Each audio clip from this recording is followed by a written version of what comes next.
Kàsálà ti fẹ́ bọ́ọ̀sì báyìí o ẹ̀yin èèyàn.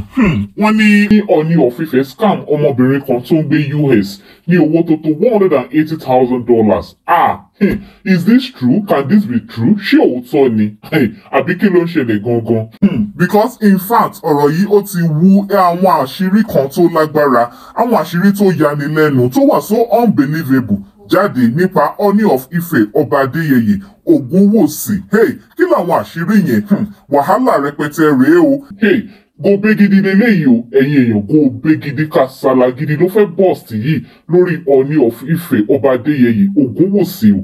Ẹ súnmọ́ bí ẹ wá gbọ́ bí wọ́n ṣe sọ wípé Ọọ̀ni of Ife Ọba Adéyẹyè Ògúnwùsì Ọ̀jájá kejì pé wọ́n lu ọmọbìnrin kan tí ó ń gbé ìlú USA ní jìbìtì owó tó tó $180,000. Ṣé rọ ni ṣé òótọ́ ni? Ẹ jẹ́ kájọ gbé àwọn informations yìí tá a rí lórí X app kájọ gbé yẹ̀wò kẹ́ máa bá mi fòpinion yín nípa ìsí comment. Welcome to crossblogX TV. Remember to subscribe, like, share and follow us. Gẹ́gẹ́ bí a ṣe rí lórí X app, wọ́n ní ọmọbìnrin tí Ọọ̀ni of Ife lù ní jìbìtì is a Nigerian doctor tó ti ń gbé ìlú USA fún bíi 16 years báyìí. But ó wò wípé kí ni òun lè fi give back to the society, ìyẹn to Nigerian people. Ló bá wò pé okay kóun wá dá hospital kalẹ̀ sí Nàìjíríà. Ó lè wò pé okay ta ló lè approach gẹ́gẹ́ bí ẹni tí ó ti kúrò ní Nàìjíríà tipẹ́tipẹ́, ta ló lè approach láti execute project yẹn. So somebody introduced her to Ọọ̀ni of Ife gẹ́gẹ́ bí well respected ọba ní ilẹ̀ Yorùbá ni ó bá approach Ọọ̀ni of Ife o. From there náà ṣáà ni Ọọ̀ni of Ife ti bẹ̀rẹ̀ sí ní máa scam woman yìí ní owó lọ́tún lọ́sì tí wọ́n ṣáà gbá woman yẹn left and right. Ṣé òótọ́ ni ṣé rọ́ ni ẹ̀yin èèyàn bá ṣe rí lórí X app nìyẹn o. Kódà àwọn ní ọ̀rọ̀ wọn gan ó ti fẹ́ máa di wípé àfẹ́ra tí Ọọ̀ni gan ti sọ pé kó ra ilé sí tòsí so that á lè rọrùn fún láti wá máa rí wọn tó bá ti wá sí Nàìjíríà. Ẹ̀yin èèyàn, wọ́n ní ọ̀rọ̀ àfẹ́ra tó ti wáyé láàrin ọmọbìnrin yẹn àti Ọọ̀ni of Ife ló ṣàdí pé ó di nǹkan tí Ọọ̀ni wá ń fún woman yẹn ní access sí àwọn dark secret, àwọn deep secret, àwọn àṣírí tó jinlẹ̀, àwọn àṣírí tó lágbára tó ṣe wípé tó bá lọ síta wàhálà gidi máa ṣẹlẹ̀. Àwọn àṣírí nípa illegal mining of gold tó lọ nílùú Ilé Ifẹ̀. Ẹ̀yin èèyàn, ṣé òótọ́ lọ́rọ̀ yìí ṣe rọ́ ni àbí it is just a coincidence? And in another new update tí ó tún jẹyọ ní after ìròyìn yìí láti rí àtẹ̀jáde kan láti ààfin Ọọ̀ni Ilé Ifẹ̀ Ọba Adéyẹyè Ògúnwùsì Ọ̀jájá kejì tí wọ́n ti sọ wípé kábíyèsí ò mọ̀ nǹkan kan nípa ìròyìn yẹn o, pé irọ́ òun ni wípé Ọọ̀ni lu woman náà ní jìbìtì owó tó tó $180,000. Ọ̀túnba Moses Ọláfárè tó jẹ́ adarí ètò ìròyìn ní ààfin ló fi ìdí ọ̀rọ̀ náà múlẹ̀ nínú àtẹ̀jáde kan tí wọ́n fi síta lọ́jọ́ Wednesday July 17 ọdún 2024. Ó lágbára ṣùgbọ́n even though pé allegation ni ọ̀rọ̀ yìí ṣùgbọ́n gẹ́gẹ́ bá ṣe ń rí lórí X app ẹ̀yin èèyàn evidence yapa nílẹ̀ o, because tí ẹ bá gbàgbé this is not the first time tá a máa gbọ́ nípa illegal mining involvement Ọọ̀ni tí ó máa jẹyọ lórí ayélujára. Ọ̀tá máa gbọ́ wípé Ọọ̀ni of Ife pé wọ́n àlẹ́jì wọn pé wọ́n scam ẹnìkan lówó, wọ́n lù wọ́n ní jìbìtì àbí nǹkan kan.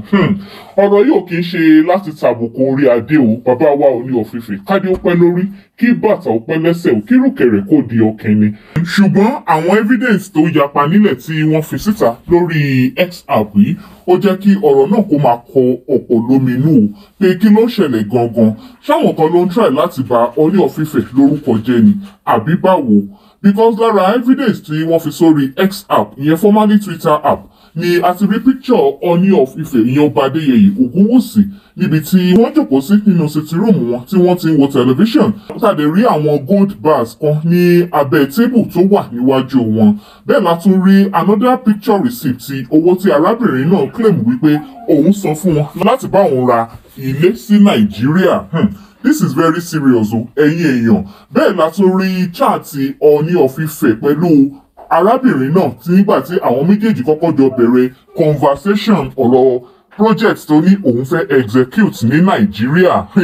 Gẹ́gẹ́ bí ìròyìn ṣe tún gbé lórí X app, wọ́n ní woman yẹn ó allege wípé òun ṣetán láti gbé mọ́ ọ̀pọ̀ evidence tó tún ju eléyìí lọ síta tí Ọọ̀ni of Ife tí wọ́n bá dá owó tí wọ́n gbà lọ́wọ́ òun padà ó gbẹnu tán gidi tààrà ni o ẹ̀yin èèyàn ọ̀dọ̀ ọ̀pọ̀ ń wòye pé ó ṣeé ṣe kó jẹ́ photoshop ìyẹn ayédèrú pictures ni àwọn picture evidence yìí. And according to àwọn comments tó wà ní under post yìí lórí X app Ari Ajewole ó ní guy leave Ọọ̀ni of Ife out of your business. He is not a politician you can drag anyhow.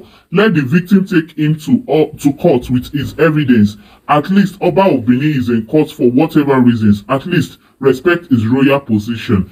Ẹni ẹ̀dẹ̀dà lóhùn wípé among the fools on Twitter you stand out as the goats. Hey, Oga o. Another commenter, Brother Bernard, only gold in Osun State. No wonder it all makes sense now. It is well, ẹ̀yin. Then told me of Canada. Only I watched the video on YouTube. I was so dumbfounded about the deep corruption in Nigeria. May the life of everyone who is still supporting this corrupt government APC be like the situation of Nigeria. Say amen. Hey, irú prayer yóò ṣe àmì sí o. Mr. Wick, only now people should understand how their traditional rulers are entwined in the root cause of insecurity in Nigeria. People should understand why insecurity cannot just go away in Nigeria because it hides a lot of illegal mining going on around the country. This is very, very serious. Ẹ̀yin èèyàn, ṣé irọ́ ni ṣé òótọ́ ni? Kí ni opinion ti yín nípa ẹ̀? Ẹ máa jù sí comment. And ẹ má gbàgbé láti follow and subscribe to this channel for more updates lórí matter yìí torí I'm not certain pé ó máa end anytime soon o. And don't forget to like, drop your comments and share this video.